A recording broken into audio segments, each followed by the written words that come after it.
Jason, can you explain to us the evolution of Rook from your idea as a kid to its inception in Rook Exodus number one?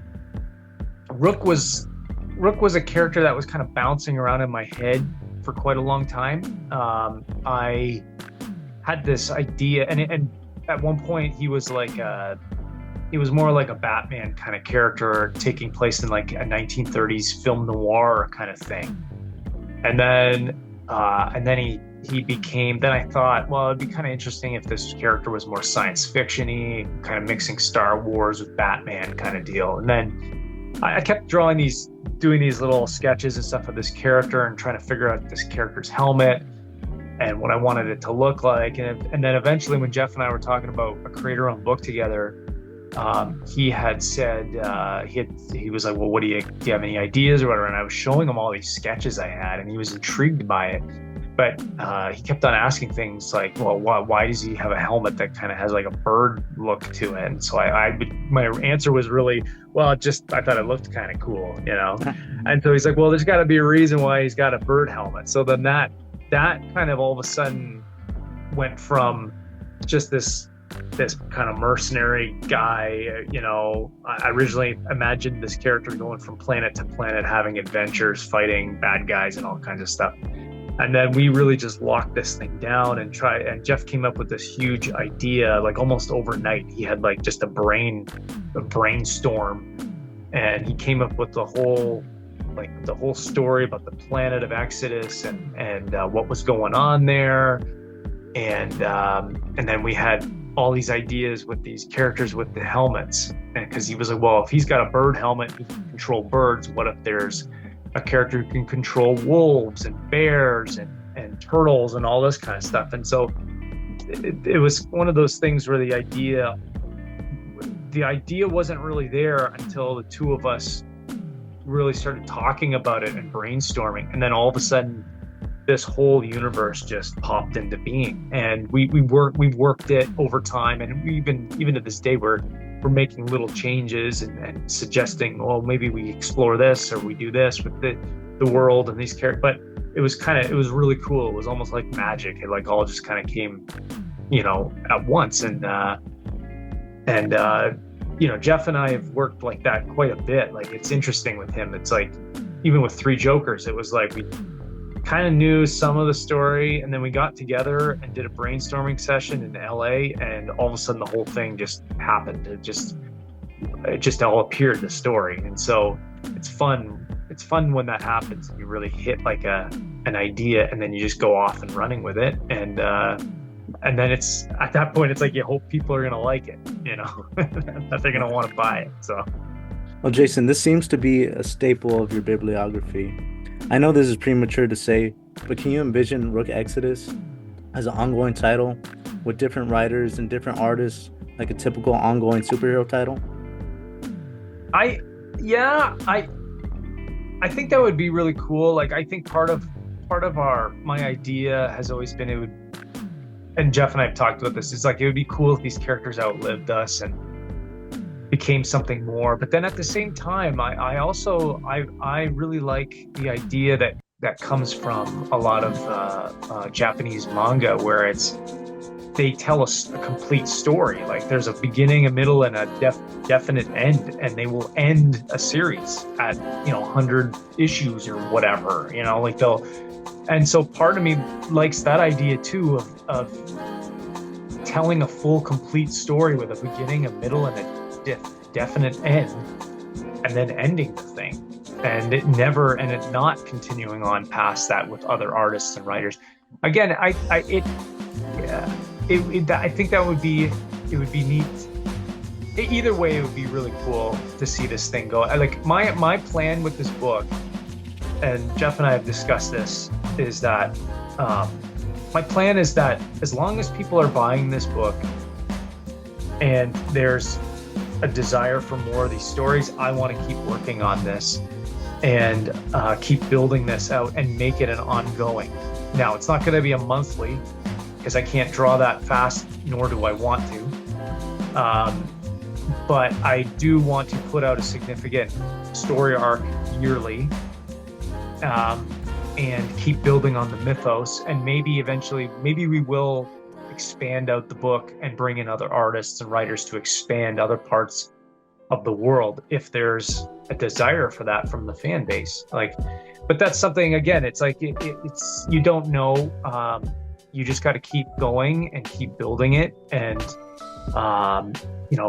build that fan base naturally and gradually. And if it's something that people want, I hope I could draw this book and these characters for a very long time, as long as I keep wanting to do it and we have a story to tell. I would love to just keep going at it like that. So for now, I'm focused on each little story arc, and I'm excited to draw these books and these characters. And I'm glad that people are picking the book up and reading it, and are passionate about it too.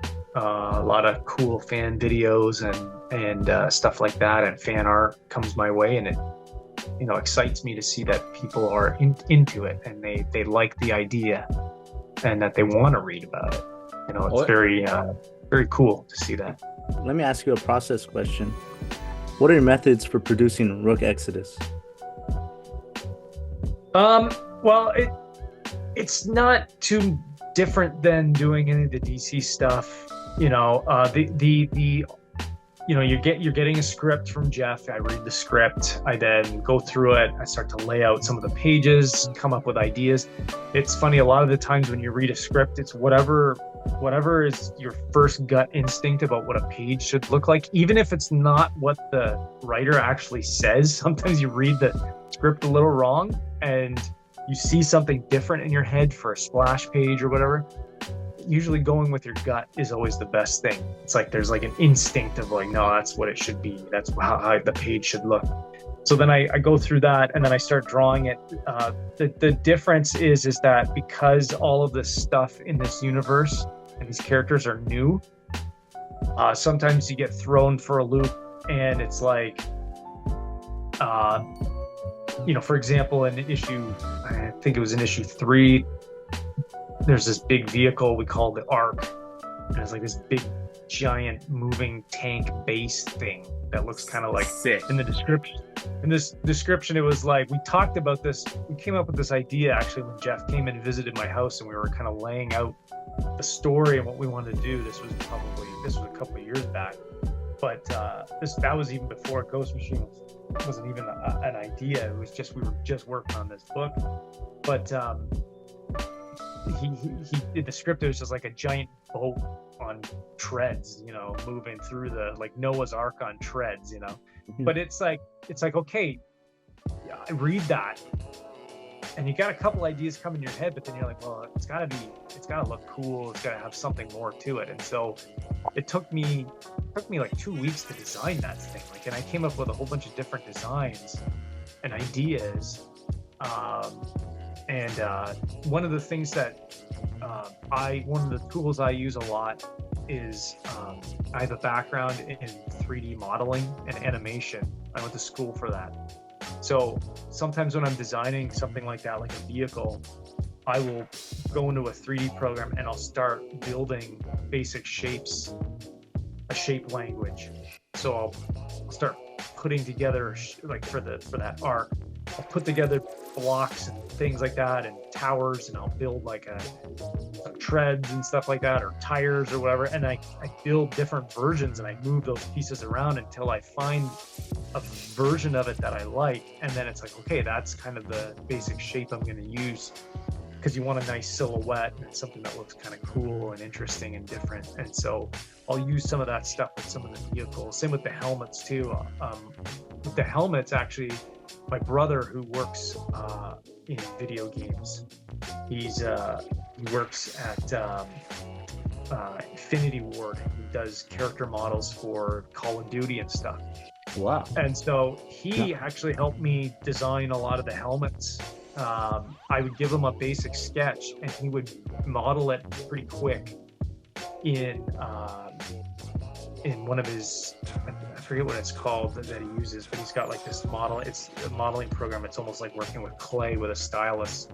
And so he would build these basic versions of the helmet, of like Rook's helmet. We have many different versions that we actually went through throughout the years. Even before the project was even started, we were building the Rook helmet first, and finally kind of got it to a form that we really liked. Actually, like I have like a 3D Oh, that's cool. printout of like the helmet. This was like one of the first versions of it. It's changed a little bit, and I widened it and stuff like that. But this gives me at least a the ability to. I actually have another one somewhere too, but to actually like draw the helmet from whatever angle I need, and I can light it and stuff like that. So it gives me a reference. But I also have I have the Direwolf helmet and the Ursa helmet too. Like I gave my brother some turnarounds. This is kind of what I want it to look like, and then he modeled it, and then I can see what it looks like in 3D space. And so I go, I don't know if I like that piece there. I want to make sure the helmets have a nice silhouette from different angles so that you can really tell who the character is. And I use a lot of those skills I learned in college. I didn't go into animation or video games or model, but I can use those programs, and I use them to my advantage to help me visualize things almost like in a pre-production way. So I'll do that with different characters, different helmets for the animals. I'll kind of build a very rough shape for them. And then some of them I just draw. I just kind of came up with a sketch, and then I try and draw it from the different angles. It's a lot harder than if you have an actual visual reference that you can turn in 3D and see, because there's such intricate shapes. Right. With these helmets, drawing a helmet on a character is a lot harder than just drawing a face.